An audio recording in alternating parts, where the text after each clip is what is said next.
سن 2000 سے لے کے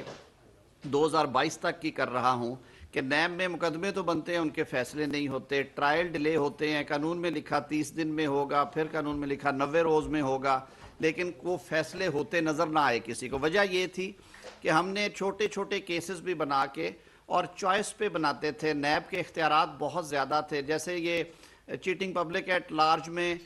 جس پہ بھی ہاتھ ڈالنا ہوتا تھا 10-12 درخواستیں لی جاتی تھیں اور اس کے خلاف نیب انکوائری کھول دی جاتی تھی۔ نیب پہ پولیٹیکل انجینئرنگ کا الزام آیا اور صرف لوگوں کی طرف سے نہیں آیا، پاکستان کی اعلیٰ ترین عدالت نے بھی یہ آبزرو کیا خواجہ سعد رفیق کیس میں کہ نیب کو سیاسی مقاصد کے لیے استعمال کیا جاتا رہا ہے اور کیا جا رہا ہے۔ یہ تکلیف دہ چیزیں تھیں، جس کے بعد پارلیمان نے اپنا اختیار استعمال کیا۔ اب یہ بات ہو رہی تھی کہ دیکھیں جی انہوں نے اپنے مقدمے معاف کروا لیے۔ ہم پہلے دن سے یہ کہہ رہے تھے کہ کوئی ایک مقدمہ جو ہے وہ یہ نہیں ہے کہ اس وجہ سے بریت ہو جائے گی، بلکہ یہ فورم چینج ہوگا بنیادی طور پہ، اور بہت تھوڑے ایسے کیسز ہوں گے جو کہ کورٹ ایگزامن کر کے اگر مناسب سمجھے تو عدالت انہیں کلوز کرے گی۔ اس میں کچھ ہکپس تھیں، یعنی کہ کچھ خلل ایسے تھے ٹیکنیکل، جن کی وجہ سے کیونکہ ایک نئی ایکسرسائز ہو رہی تھی وہ مقدمے آ کے رک گئے تھے نیب میں، جن کی تعداد 200 سے کچھ زیادہ تھی۔ تو ان کو متعلقہ عدالتوں میں، متعلقہ تفتیشی اداروں میں اور متعلقہ محکموں کی اسسٹنس کے لیے ان کو فردر ٹرانسفر کرنے کے لیے یہ ترامیم کی گئی ہیں۔ ان کا بنیادی خلاصہ یہ ہے کہ نیب کی دفعہ 4 میں جو ہے اور دفعہ 5 میں تبدیلیاں کی گئی ہیں جو جورسڈکشن کے حوالے سے تھی۔ اس میں کہا گیا کہ جو پینڈنگ انکوائریز ہیں وہ پہلے ہی اختیار چیئرمین نیب کا ہے کہ وہ انکوائری کلوز کر سکتا ہے یا اس کو انویسٹیگیشن میں کنورٹ کر کے ٹرائل کے لیے بھیج سکتا ہے۔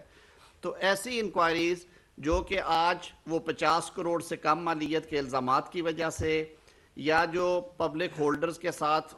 جو مس یوز آف اتھارٹی ہے اس میں ری ڈیفائن ہونے کی وجہ سے، اگر یہ نیب کے پرویو میں نہیں تو چیئرمین نیب ان انکوائریز کو متعلقہ تفتیشی اداروں کو بھیج سکتے ہیں۔ وہ بورڈ اپنا ان کا ایک طریقہ کار ہے، اس میں بیٹھتے ہیں، اس میں فیصلہ کرتے ہیں۔ وہ سب دفعہ 4 میں اس کی تشریح میں پرابلم آ رہی تھی نیب کے افسران کو۔ اسی طرح جو تفتیشیں ہیں، یعنی کہ انکوائری سے اگلی سٹیج ہوتی ہے انویسٹیگیشن میں چیئرمین کو اختیار دیا گیا کہ وہ اگر انویسٹیگیشن کلوز کریں گے تو وہ از خود نہیں کریں گے، وہ یہ اوپینین بنا کے عدالت میں دائر کریں گے کہ یہ تفتیش اب کلوز ہونا بنتی ہے۔ عدالت اگر سیٹسفائی ہوتی ہے اکاؤنٹیبلٹی کورٹ تو وہ تفتیش جو ہے وہ کلوز ہو سکتی ہے، ورنہ وہ تفتیش بھیجیں گے متعلقہ محکمے یا ادارے کو۔ جیسے میں نے پہلے عرض کیا، ہو سکتا ہے وہ FIA ہو سکتا ہے وہ صوبائی اینٹی کرپشن ہو سکتا ہے وہ کسٹمز انٹیلیجنس ہو، اور بہت سارے تفتیشی ادارے، ہو سکتا ہے وہ SCCP ہو، جن کے پاس بھی بزنس سے متعلقہ جو کمپلینٹس ہیں ان کو کرنے میں۔ اور یہ وہ ترامیم ہیں جو کہ عمران خان صاحب نے 3 آرڈیننسز کے ذریعے بعض اوقات ایک انٹروڈیوس کروایا، پھر وہ لیپس کیا، پھر دوسرا کروایا، پھر تیسرا کروایا۔ اس حد تک یہ ترامیم ان کے اپنے دور حکومت میں آئیں، کیونکہ کہا گیا کہ سول بیوروکریسی کام نہیں کر رہی، کاروباری طبقے نے آپ کے سامنے باتیں، سیمینار سمپوزیا میں انہوں نے شور مچایا کہ نیب ہمیں کاروبار نہیں کرنے دے رہا۔ تیسری صورت تھی کہ جہاں پہ ریفرنس پینڈنگ ہے، اگر کوئی یہ کہے کہ اس ترمیم کے بعد وہ ریفرنس ختم ہو گیا، جو لوگ بری ہوئے ہیں، چاہے وہ مریم نواز صاحبہ ہیں، چاہے وہ میاں شہباز شریف کا جو کیس بری ہوا ہے، چاہے وہ احسن اقبال صاحب کی بریت ہے، یہ ساری بریتیں آپ نے خود وہ کیسز کور کیے ہیں، وہ پرانے قوانین کے تحت ہوئی ہیں۔ انہوں نے کہا کہ ہم یہ اس کا نئی ترامیم کا فائدہ نہیں لیں گے، اور آج بھی جو مقدمے باقی ان کے خلاف پینڈنگ ہے وہ پرانے لاء کے تحت ریگولیٹ ہو رہے ہیں۔ جہاں تک تعلق تھا ریفرنسز کا، coming back to that point, اس کے لیے کہا گیا کہ وہ اکاؤنٹیبلٹی کورٹ نوٹس ایشو کرے گی اب چیئرمین نیب کو، اور وہ ظاہر ہے پروسیکیوٹر نیب وہاں پہ پیش ہوں گی، ان کے اسسٹنس سے، ان کی معاونت سے عدالت فیصلہ کرے گی کہ یہ مقدمہ کہاں جانا ہے۔ عدالت نے اگر کلوز کرنا ہے تو وہ کلوز کرنے کا اختیار آلریڈی عدالت کے پاس ہے، لیکن اس کو ٹرانسفر کرنے کا اختیار نہیں تھا۔ پچھلے قانون میں مقدمہ بلوانے کا اختیار تھا اکاؤنٹیبلٹی کورٹ کو، کہ چیئرمین نیب اگر سمجھتے ہیں کہ کسی صوبائی اینٹی کرپشن کے معاملے میں کیس کا میگنیچیوڈ یعنی کہ اس کا حجم ایسا ہے کہ یہ نیب کو کرنا چاہیے. آپ نے دیکھا جو پیچھے حیدرآباد مٹیاری میں لینڈ ایکوزیشن پہ ہوا, وہ بہت بڑا مقدمہ تھا جس میں اربوں روپے کی کرپشن سامنے آئی. سندھ اینٹی کرپشن نے اس کو ٹیک اپ کیا, ایف آئی اے نے بھی اس کو ٹیک اپ کر لیا, تو نیب نے فائنلی اس کو ٹیک اپ کیا. قانون کہتا ہے کہ نیب جب ٹیک اپ کر لیتا ہے تو اس کو فوقیت حاصل ہوگی اور وہ کیسز ٹرانسفر ہو جائیں گے. ایون اگر ان کا ٹرائل بھی پینڈنگ ہے تو اکاؤنٹیبلٹی کورٹ آرڈر کر کے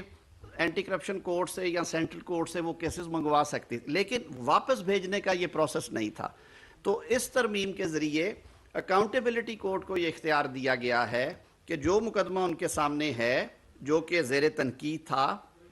پینڈنگ تھا, اس مقدمے کے واقعات اگر ایسے ہیں کہ وہ ان ترامیم کے بعد نیب عدالت کے دائرہ اختیار میں نہیں رہا تو وہ داخل دفتر کرنے کی بجائے ان مقدمات کو نیب کی اسسٹنس سے دیکھیں گے کہ یہ کس فورم اور عدالت میں جانا ہے اور اس عدالت اور فورم کو وہ بھیج دیں گے. اب اس عدالت کو اور اس تفتیشی ایجنسی کو آسانی دینے کے لیے کہ وہ پھر نہ رک جائے اور اس میں ہکپس نہ آ جائیں, یہ ترمیم تجویز کر دی گئی کہ یہ اختیار اس تفتیشی ایجنسی اور اس عدالت کا ہوگا کہ وہ اس مقدمے کو وہیں سے شروع کر لیں گے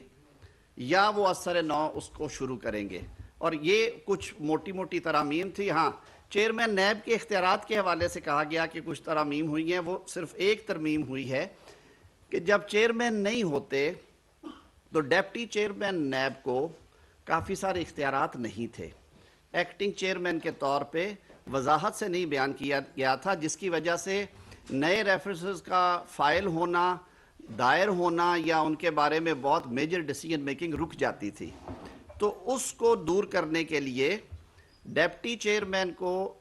قانون نے یہ اختیار دیا کہ ڈیپٹی چیئرمین کی ایبسنس میں جب ایکٹنگ قائم مقام چیئرمین کے طور پہ کام کریں گے تو ان کو کلی اختیارات حاصل ہوں گے جو چیئرمین نیب کو حاصل ہوتے ہیں, تاکہ مقدمات کی تفتیشیں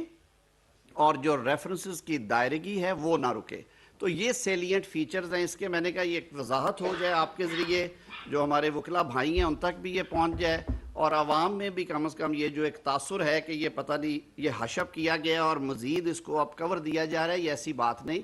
یہ پچھلے 7-8 مہینے میں جو ٹیکنیکل یا جو ضابطے کی رکاوٹیں دیکھی گئی تھی, پروسیکیوٹر جنرل نیب نے ہمیں پہلے انفارم کیا, پھر وزیر اعظم صاحب نے یہ ٹاسک سونپی کابینہ کے ذریعے وزارت قانون کو. ہم نے یہ سٹیک ہولڈرز کو بٹھا کے اور جو اس عرصے میں ججمنٹس آئیں اکاؤنٹیبلٹی کورٹس کی, اور ایک ججمنٹ اسلام آباد ہائی کورٹ کی آئی ڈویژن بینچ کی جس میں انہوں نے تجاویز دی تھی, ان کو سامنے رکھتے ہوئے یہ قانون میں ترامیم کی گئی ہیں جنہیں کہ کل کابینہ نے, کیونکہ اس وقت قومی اسمبلی اور سینٹ سیشن میں نہیں ہے, کیسز کیونکہ رکے پڑے تھے, تو ان کو صورت کے ساتھ باقی عدالتوں میں اور فورمز میں بھیجنے کے لیے فی الحال آرڈیننس کے لیے بھیج دیا گیا ہے. دا مومنٹ سیشن ہوگا, آرڈیننس اگر جاری بھی ہو جاتا ہے تو اسے فی الفور لے کر دیا جائے گا, جو کہ آئین کی منشا ہے, اور اسے اڈاپٹ کرنے کی ہم اب یہ ثوابدید پارلیمان کی ہوگی. جی بہت شکریہ. صاحب ڈرام سے سر 2-3 سوال ہیں. ایک تو جو وہ ڈرافٹ ہے اس میں ڈپٹی چیئرمین کا بھی ہے کہ کون ہوگا, تو اس میں مینشن نہیں ہے کہ ڈپٹی چیئرمین میجر جنرل حاضر سروس ہوگا, لیفٹیننٹ جنرل حاضر سروس, ریٹائر کا لفظ نہیں ہے. ایک وہ بتا دیں. دوسرا ایک اور آپ نے شروع میں بات کی کہ یہ سرکولیٹ ہوئی, میں آپ کو 4 مارچ کا ایک لیٹر آپ کا پڑھ کے میں نے اس وضاحت سے ثناء اللہ صاحب میں وقت بچا رہا ہوں, مجھے موقع دیں آپ کے ساتھ. میں پرنسپل اپروول کے لیے سرکولیٹ ہوئی ہے, یہ اجازت کل کیبنٹ نے دی ہے. کیبنٹ میں سر میں عرض کرتا ہوں نا, آپ تھوڑی سی مجھے موقع دیں. پرنسپل اپروول آپ نے لینی ہوتی ہے, اٹس اے فارمیلٹی کہ ہم یہ لے کے آنا چاہتے ہیں, یہ ہر محکمہ سرکولیشن سے ہی لیتا ہے. آپ جب خبریں آئیں اخباروں میں تو کہا گیا کہ وفاقی کابینہ نے نیب ترامیم کی اجازت دے دی, ہم پرپوزڈ بل ساتھ لگاتے ہیں. میں عرض کرتا اس کی اجازت ہے, اس لیے اجازت ہے سرکولیشن کی کہ پچھلے دور حکومت میں مصطفیٰ امپیکس کی ججمنٹ آنے کے بعد, ملک صاحب مصطفیٰ امپیکس کی ججمنٹ آنے کے بعد یقین مانیے کہ تقرریاں تبادلے انیومریبل ہیں, لا تعداد تقرریاں تبادلے ہیں جن کے رسپیکٹو قوانین میں لکھا ہوا ہے کہ یہ وفاقی حکومت کرے گی. تو اس میں کیونکہ اگر کابینہ کی کوالٹی متاثر ہو جائے گی ڈسکس کرنے کی. اگر فار ایگزامپل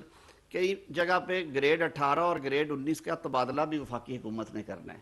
تو بہت ساری ایسی چیزیں تھیں جو کہ سرکولیشن میں ڈالی گئی تاکہ جس دن کابینہ کا اجلاس ہو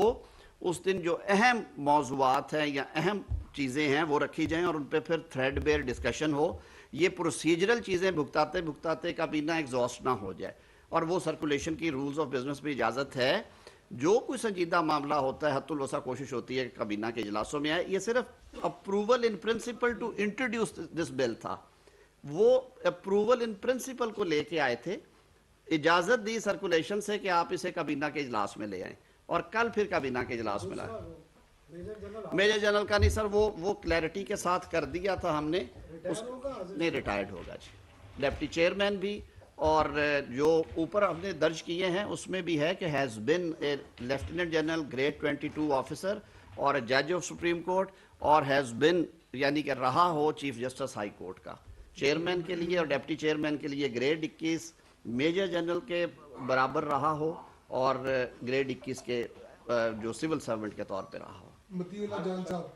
عالم صاحب آپ وزیر قانون ہیں, 2 سوالوں کے اگر جواب دے دیں. کیوریٹو پٹیشن جو فروغ نسیم صاحب نے دائر کی تھی, آپ کے بار بار اعلان کرنے کے باوجود بظاہر اسٹیبلشمنٹ کا دباؤ ہے یا کیا واپس کیوں نہیں لی گئی؟ اور دوسرا سوال, جنرل فیض کے کورٹ مارشل کی باتیں کی جا رہی ہیں, مگر اس سے قطع نظر کہ کیا یہ حکومت کرنے جا رہی ہے یا نہیں, بطور وزیر قانون آپ